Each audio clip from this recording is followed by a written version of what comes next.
They were told the paint was harmless. They were told it would make them beautiful. Some of them painted it on their teeth before a date, so their smiles would glow in the dark.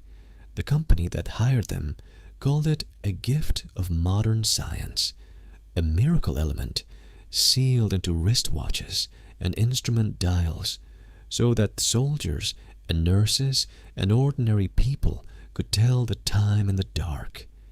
What no one told the young women dipping their brushes into that shimmering paint was that it was slowly turning their bones to powder from the inside, and when they began to fall ill, when their jaws crumbled and their legs snapped under their own weight, the company that poisoned them would spend years insisting they had done nothing wrong.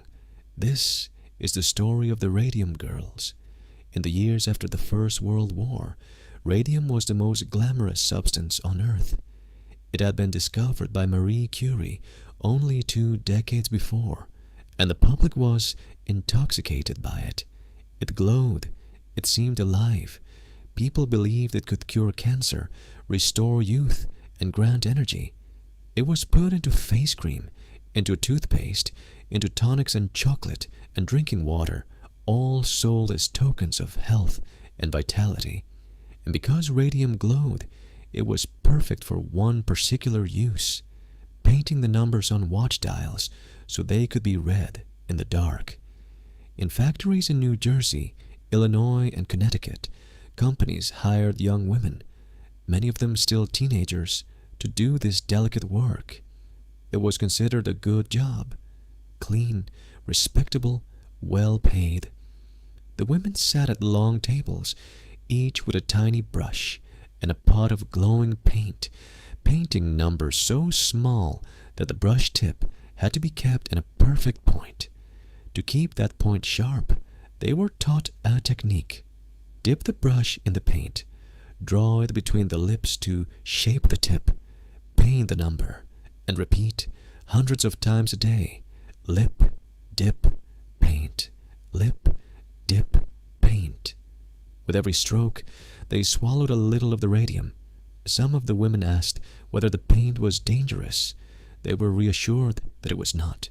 The material was so precious, so wondrous, that the idea of it being harmful seemed absurd.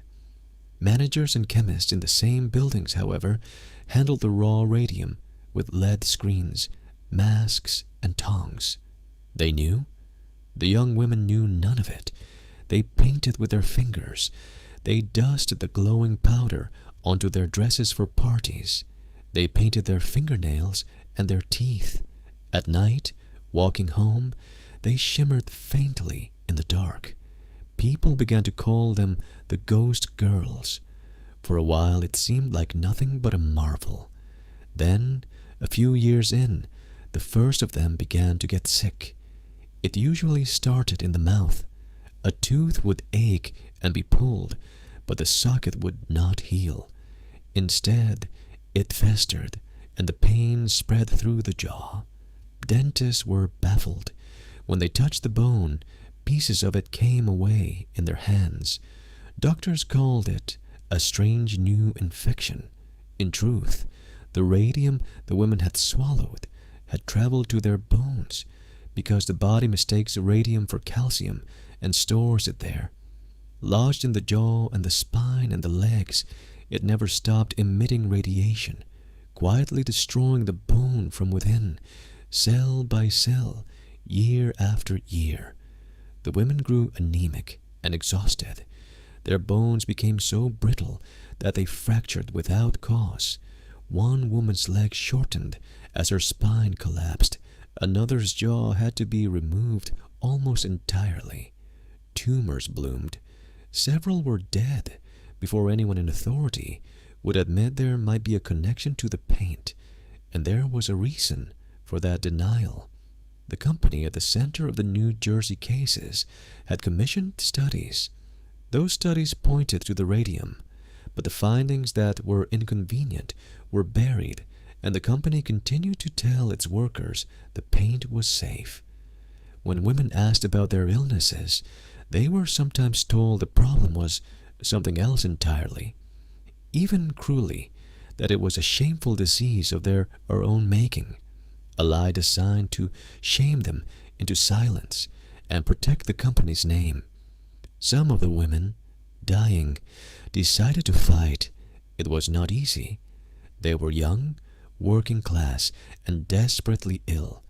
Lawyers were reluctant because the statute of limitations, the legal window in which they were allowed to sue, had on paper already closed.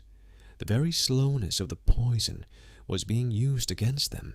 The disease had taken so long to appear that the law said they had waited too long to complain. In New Jersey, 5 women became the face of the fight. The newspapers called them the Radium Girls. By the time their case reached the public, they were so weakened that some could not raise their arms to take the oath in court. One could barely sit upright.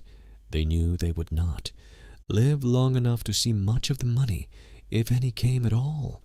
What they were fighting for was not really the money. It was the record. It was to force the truth into the open, on paper, where it could not be buried again, so that the women who came after them would not be told the same comforting lie. Their case, and others like it in Illinois, became a landmark, the image of dying young women testifying against a powerful corporation seized the public conscience. Scientists testified that the women's very breath and bones were radioactive and would remain so long after death. The evidence was undeniable. The companies settled and were forced to pay. It was never enough. No sum could be, and most of the women did not have long to spend it. But the principle had been established in public and in law.